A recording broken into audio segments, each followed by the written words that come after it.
They are putting two side by side to illustrate what was the wrong.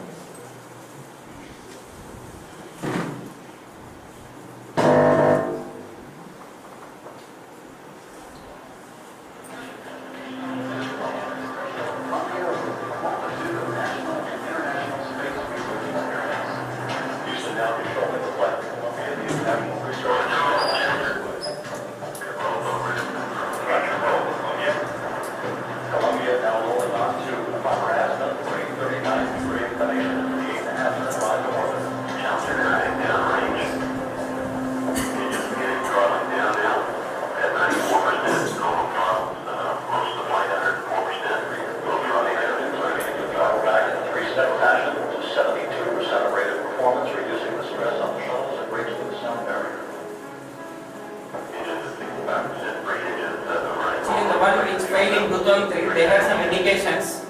It did not meet its targeted velocities during the liftoff. So they didn't know that it is something wrong, and they didn't know exactly where it was wrong. So they tried to overcome that, but they could not do it.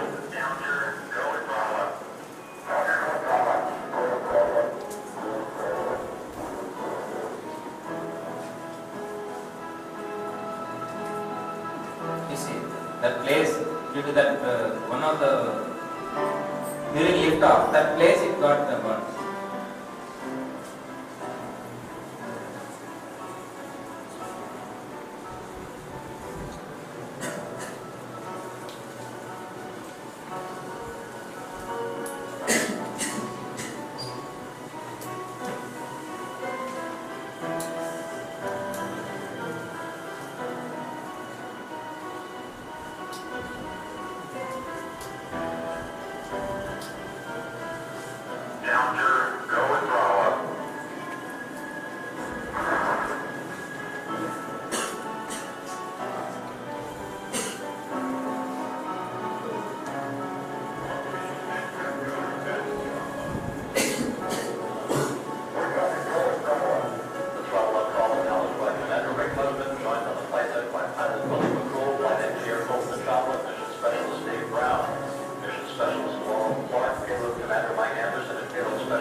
That place, that foam got sheared off.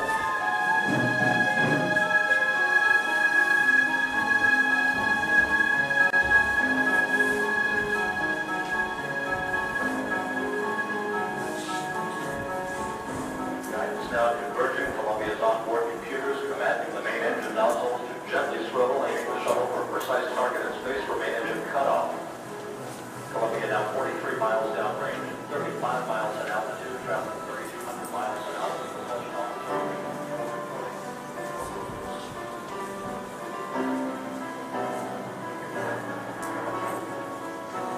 These 15,620 miles per hour. Range touchdown next to the United States Air runway, 3,450 miles. Right there. Go ahead. FYI, that's the 4 separate. Pictures on the left side of the vehicle, the left side on the left side of the vehicle.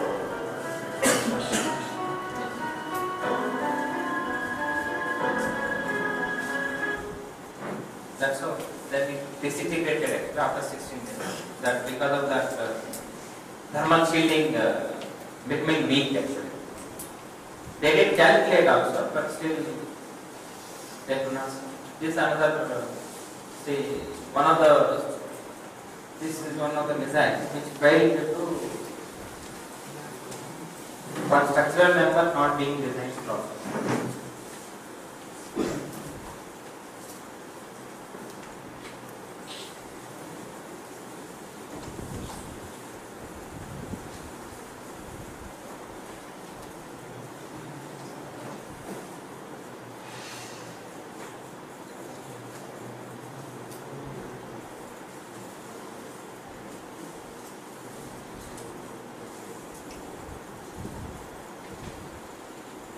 failed. Again, just goes again in design. Okay. So to yes, so to overcome these kind of design failures, we do something called say different environmental testing. Like as I mentioned in the before, there can be a dynamic testing or say climatic testings. These testings, all of them put together, will bring out all the failures that may happen in the actual operation. Yes, even after doing this, they also have done all these failures, but still there are going to be some failures. So, doing this test, we should take very corrective steps so that we avoid failures in the actual environment. So, right now I will focus on vibration testing. Why we do vibration testing? See, vibration testing we do just for two things. One is to check the structural integrity. Like the last missile, when we checked that missile failed due to one of the structure being not having the same strength as the coupler. So such situations we can avoid before by doing this vibration testing. Second is we need to check whether these electronic systems are they functioning as per their intended specifications during these environments. So we have to simulate the correct environment and see the functionality of the electronic systems. These are the two major things that we check during vibration. So there can be different types of testing methodologies. Like for example, during development testing, we will do one kind of input. Due to qualification means this is a high level testing, we will do one type. Acceptance is one type. Like what we mean by development testing is in the initial stages, it is to identify the problems in early design stage so that corrective actions can be taken. In this what we do, we give more levels than the standard what specifies. So that any failure is there, we correct it and then go for redesign. Qualification testing is kind of test that will evaluate after the design is frozen to demonstrate that whatever design has been frozen, adequate margins are there in the final product. Acceptance test is like a production test. Means once you are done all your testings, everything, your design, frozen your design. Now you have produced items in bulk quantities. Now you have to know whether all these produced quantities are meeting your specifications. So that time we will do one-to-one. Every item in the produced line will be tested, but not for the levels that have been in the design stage, but at the lesser levels, just to check that yes, everything is okay, the process is okay, the manufacturing techniques are okay, workmanship is okay. So these are the differences. Now, when we say testings, anything we need to follow some standards. Yes, we also follow. These are the standards that we follow. It is either MIL standard 810, this is from US Air Force and Navy. So these are all called environmental engineering considerations and laboratory tests. These are consolidated field data from a large number of line tests of different types of missiles. It started with 810C and latest version is 810D 2008, September. Now for our instead of taking from military, our own people, defense people also have made standards, the giant service specifications 0 to 56 or JSS 5-5, Quantum 5 we call. These are for basically environmental test conditions of missile systems. We follow this. In any case, whenever required, we also follow this. So all our missiles will be qualified against these two standards. Now, when we want to test in laboratory, we need to simulate. So we will need some equipment that is required. So what are the things that we need? So we need basically to simulate vibration, we need three things. One is the vibrator or we call shaker, and then power amplifier, controller, accelerometer, vibration test specification. Let me show you the diagram. See, what we do is, this is what we call a shaker. The shaker works on some principle called Fleming's left-hand rule. I will explain in detail. Basically, Fleming's left-hand rule says that any current carrying conductor placed in a magnetic field, you generate a force perpendicular to the magnetic field and current. So, suppose this fellow is giving particular force with some designated rating. You have an item that is the unit aerospace unit that is to be tested against a particular level given by some standard, suppose. So this unit is like, say, any one of the unit like this. Now we will give input. We will put something called responses at some locations where we need to read what is the level coming. So that is processed and then through some called data system and processed and then found. Also we need to give the input, so we use something called control. It is like a one which gives a digitized data. This data is amplified by something called power amplifier, so that the voltage and current as required by the shaker or demanded by the shaker are met. And this being a closed loop, it follows for every say milliseconds of operations depending on the range that we choose. Now in the closed loop, we strictly monitor that level that we need to give on the input are going, and also the responses are monitored at critical locations. So what is our role is that we need to control the input. You need to identify the locations where you need to put. You do a low level, like let's say full level. When we say low level, what we mean is you initially give a low input and see the response, so that if there is any problem, you correct it and then give it. And then analyze all these responses. And if there is any problem in the responses, then you need to modify the structure. Actually, accordingly design, change the structure, and then try to see reducing the input, so that your systems are protected. So I will explain one by one component of all the. First one is the electrodynamic shaker, means that is this component which sits here actually. This I told you what's on Fleming's left hand rule, that it has a magnetic field inside and a current carrying conductor. So due to these two, you get a force perpendicular to these two quantities. So the force is given by some formula like this.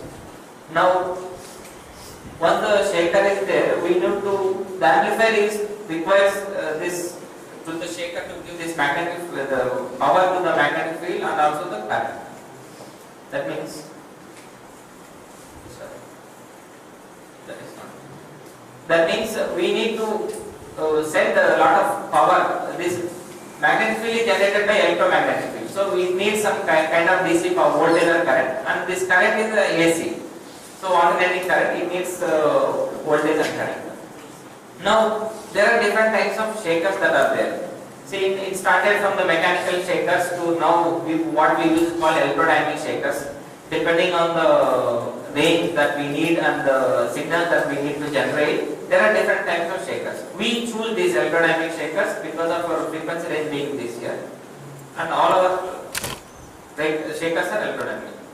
And now the next one is the amplifier. What does it mean is it amplifies the input voltage and current and sent to the shaker.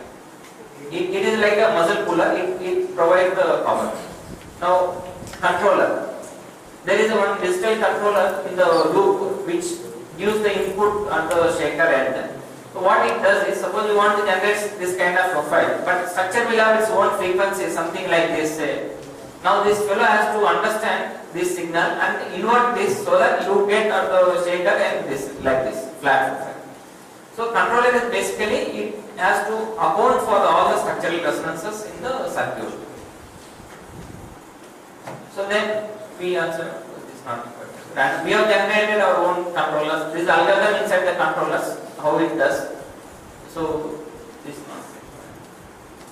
And you need a lot of instrumentation to do these things. Like say you may need accelerometers, access sensors. You may need charge amplifiers, data analyzers for doing all this. But these are all instrumentation. I will explain it. These I will explain it. Now let us see what are the vibrations we do. We do something called sine vibration, something called random vibration. In sine, what we mean is only one frequency is exciting. You can see in random here both are excited at the same time. For example, if I take one component where say this one having one frequency 22, this has 33. If I excite sine, means only this fellow will excite either 22 or 33 at a time, depending on the frequency I give. What we do is random because the environment that we get in missile is random. Means all the frequencies in the 5 to 2000 Hz, all of them are excited at the same time. That's why I have shown a demo where when we do random vibration, both are oscillating at the same time. So this is more dangerous to us. This is observed in some rotating components. For example, if it is a helicopter vibration, you will get sine vibration over random vibration. But for our missile application, it is a random vibration. Means we get all the frequencies right from the thing. Yes, I have shown you the working principle of electrodynamic shaker. Let me show the full shaker how it looks. If you see the cross section, it's something like this. This yellow one, what I have shown is like say conductor. It is placed in a magnetic circuit. This blue is the magnetic circuit, you can assume, or we call it the body. When it is put in this narrow zone between the center pole and the outer body, you generate the flux of this fellow using this green things called electric or say field coils. So this field coil will come here and cut here in this narrow zone from here like this and here like this. So in this narrow zone you have a magnetic field, and this being a current carrying conductor, you have magnetic field and current, and then due to these two you get a force as demonstrated here, field and this. So you get according to this. For example, see armature can look like this, the field coil can look like this, and this core here, this is like this, and this can be a body. So it is like this, and see how we test for a few suspense I will show you.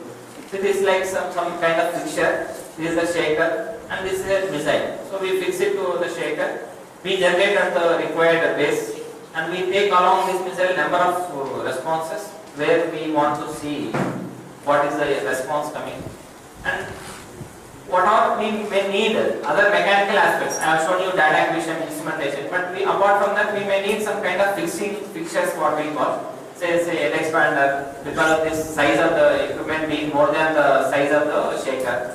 So some kind of road support platforms, we call slip tables. These are all the mechanical aspects that may require you to test it. See, for example, see I have some missiles which are say 2 meters, some kind of missiles are 2 meters dia, 3 meters dia, we get. So then how do I test it? I may have a shaker of say 500 mm, 600 mm. So then I need to have some kind of say this called head expander, means expanding the head, so that now you have 3 meters, bottom you have 2 meters, but this should have a frequency range so that I can operate my system up to 2000. So this fixture should be designed for 2000. Likewise, I may have some kind of slip table where slip table means when the shaker is oriented in other direction. You have some what we call it as slip table.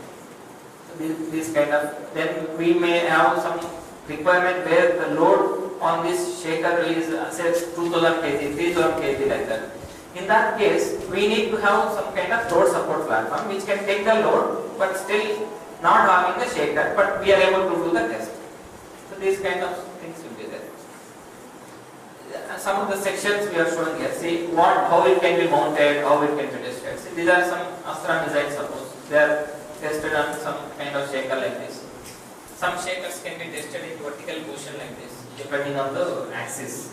Every missile that we do as a subsystem or section of the missile we will do it in 3 axes. In the sense, one longitudinal means vertical and 2 lateral, what we call.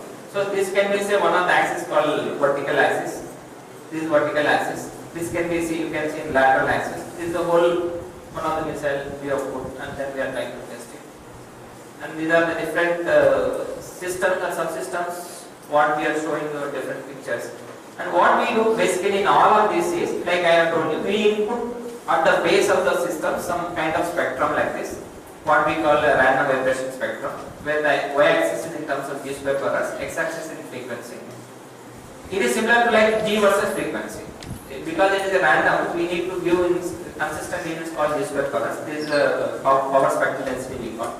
So when we give this kind of input at the base, there are some critical elements or say critical subsystems inside, means packages. At all packages we mount some kind of sensors called as accelerometers, and we take the feedback, means for this input how these subsystems are responding. See, we have some kind of response like this. If this response is harming this subsystem, we have to modify the structure or the interfaces and rework.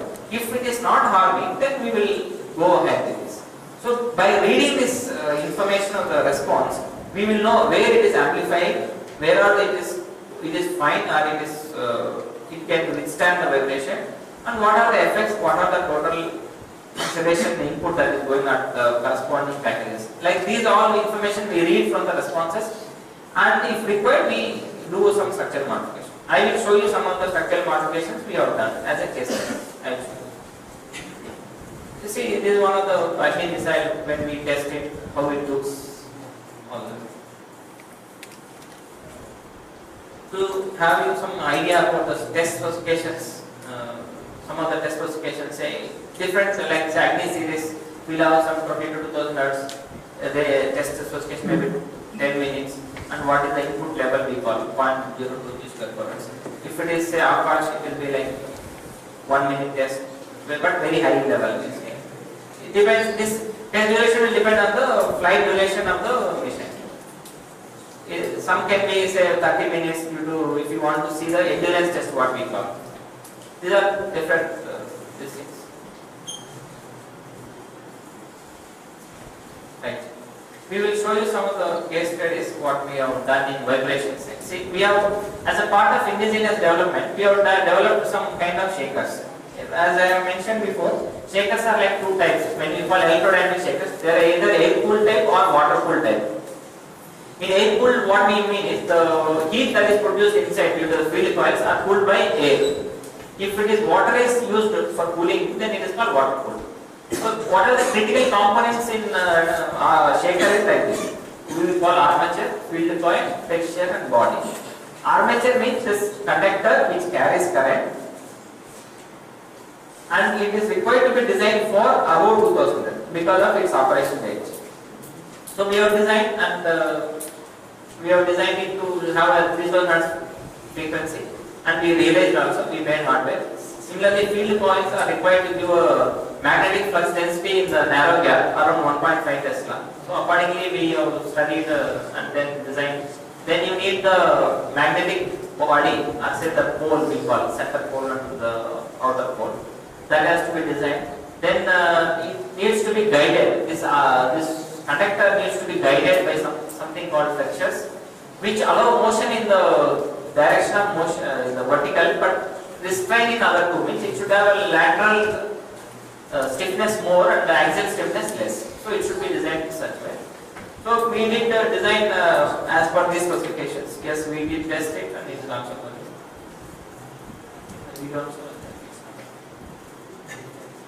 Okay, apart from the air cooled shaker, we also developed the photon water cooled shaker to demonstrate the technology.